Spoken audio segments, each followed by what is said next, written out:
Friends, கேரளாவில் communist காலியாகுது. மிகப்பெரிய அடி வாங்க போகுது கேரளாவில். இந்த பாராளுமன்ற தேர்தலில் மிகப்பெரிய தோல்வியை கம்யூனிஸ்ட் கட்சி கேரளாவில் வந்துக்கிட்டு வாங்க போகுது. இதில் தான் வந்துட்டு இப்போ உள்ள ஒரு புது டேட்டா. வாங்க ஃப்ரெண்ட்ஸ், வீடியோக்குள்ளே போய் என்னன்னு பார்க்கலாம்.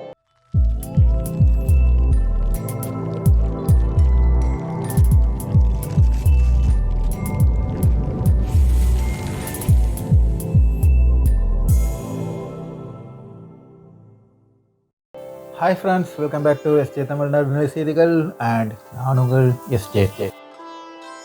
ஃப்ரெண்ட்ஸ், கம்யூனிஸ்ட் ஒரு காலத்தில் வந்து இடதுசாரிகள் அப்படின்னு சொல்லிட்டு சொன்னாங்கன்னா ஒரு பவர்ஃபுல் அவங்களுக்குள்ள பவர்ஃபுல் என்ன அப்படின்னு சொல்லிட்டு பார்த்தீங்கன்னா, அவங்க எவ்வளோ பவர்ஃபுல் அப்படின்னு சொல்லிட்டு பார்த்தீங்கன்னா, தொழிலாளர் வர்க்கம். இந்த தொழிலாளர் வர்க்கமே வந்துக்கிட்டு ஒரு மிகப்பெரிய சப்போர்ட்டாக இருந்த ஒரு பார்ட்டி. ஒன்லி ஃபார் தொழிலாளர்கள், உழைக்கும் வர்க்கத்திற்காக இருந்த ஒரு பார்ட்டி. அந்த ஒரு அடிப்படையில் அந்த ஒரு ப்ளஸ் பாயிண்டில் வந்துட்டு இவங்க வந்துட்டு மிகப்பெரிய அளவாக வந்துக்கிட்டு வளர்ந்து வந்திருந்தாங்க. ஒரு காலகட்டத்தில் வந்துக்கிட்டு இவங்களோட சப்போர்ட் இல்லாமல் வந்துக்கிட்டு யாருமே ஆட்சி அமைக்க முடியாது அப்படிங்கிற ஒரு நிலைமை கூட இருந்தது. இவங்க கூட கூட்டணி வச்சானா இவங்களுக்கு குறைஞ்ச சீட்டு கொடுத்துருந்தாலுமே மிக கூடுதலான இடங்களில் வந்துக்கிட்டு இவங்களோட சப்போர்ட்டு இருந்தாங்கன்னா அவங்களுக்கு வந்துக்கிட்டு நல்ல ஒரு மார்ஜினில் ஜெயிக்கிறதுக்கு நல்ல ஒரு சப்போர்ட்டிவாக இருந்தது.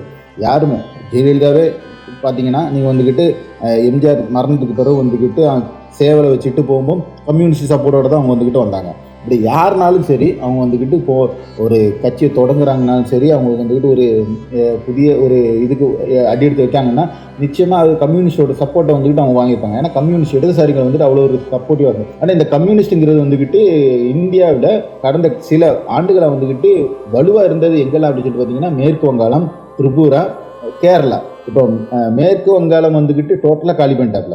ஒரே ஒரு பிரச்சனை மட்டும்தான், ஒன்று டாடா ஃபேக்ட்ரிக்கு வந்துக்கிட்டு டாடா நேனோக்காக இடம் கொடுத்த அந்த சிங்கூர் அந்த பிரச்சனையை வச்சுட்டு டோட்டலாக காலி பண்ணிட்டாங்க. அது முடிஞ்சிச்சு. அதில் வந்துக்கிட்டு மிகப்பெரிய தவறு எங்கே நடந்துச்சு அப்படின்னு சொல்லிட்டுனா, புத்தடேவ் பட்டாச்சாரியா அவர்கிட்ட தான் நடந்தது.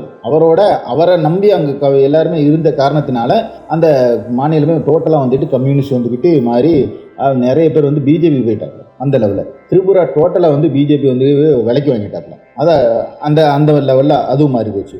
இந்த நிலைமையில தான் என்ன அப்படின்னு சொல்லிட்டு பார்த்தீங்கன்னா, இருக்கிற ஒரே ஒரு மாநிலம் அப்படின்னு சொல்லிட்டு பார்த்தீங்கன்னா, பவர்ஃபுல் மாநிலம் அப்படின்னு சொல்லிட்டீங்கன்னா கேரளாவில் பிஜேபியால் வர முடியாது.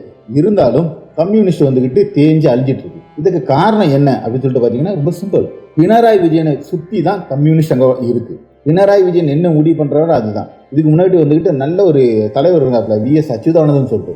அச்சுதானந்தன்னா ஒரு நியாயமான மக்களுக்காக எல்லாமே செய்கிற ஒரு நல்ல ஒரு தலைவர். அவருக்காக ஒரு ஓட்டு அவருக்காக போனதுக்கு முந்தின எலெக்ஷன், அதாவது 2016 வந்துக்கிட்டு அவரை முன்னிறுத்தி தான் வந்து எலெக்ஷன் கேம்பெயின் பண்ணப்பல. ஏன்னா பினராயி விஜயனை மட்டுமே வச்சு எலெக்ஷன் கேம்பெயின் பண்ணிங்கன்னா அதில் வந்துட்டு ஜெயிக்க முடியாதுங்கிறது கம்யூனிஸ்டுக்கு நல்லாவே தெரியும்.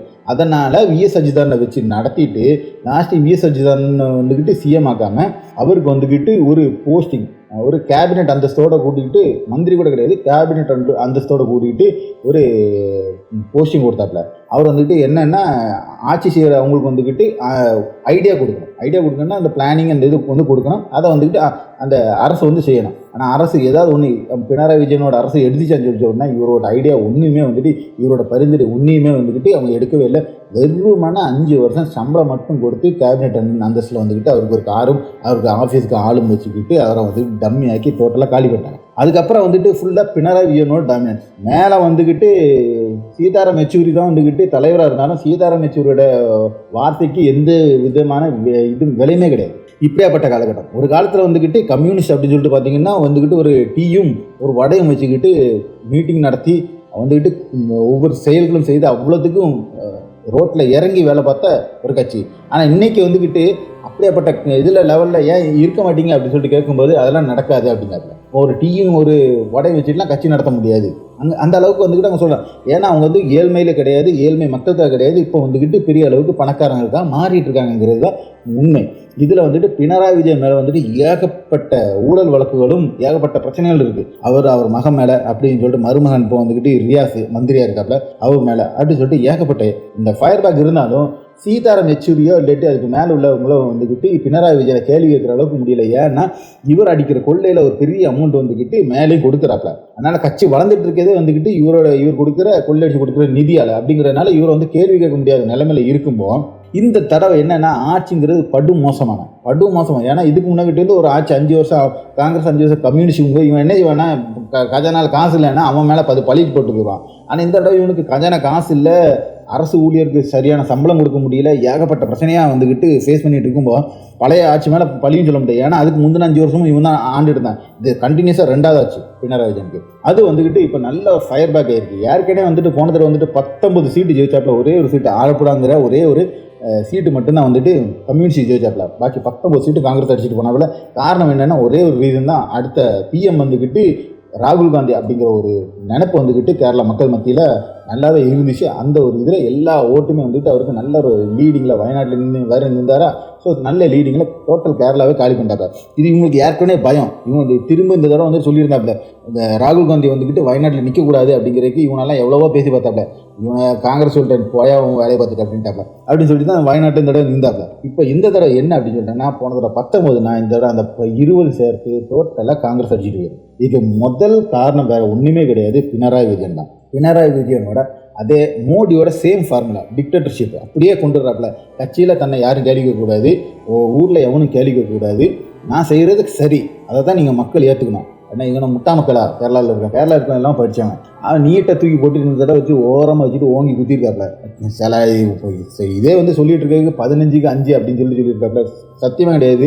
இதோட 20க்கு 20 காங்கிரஸ் கொண்டு போயிடும். ஒரு சீட்டு கூட கம்யூனிஸ்டுக்கு கிடைக்காது. இதோட என்ன ஆச்சு அப்படின்னு சொல்லிட்டு பார்த்தீங்கன்னா, ஒரு எம்பி ஒரு மாநிலத்திலையும் வந்துக்கிட்டு இல்லாத கட்சி.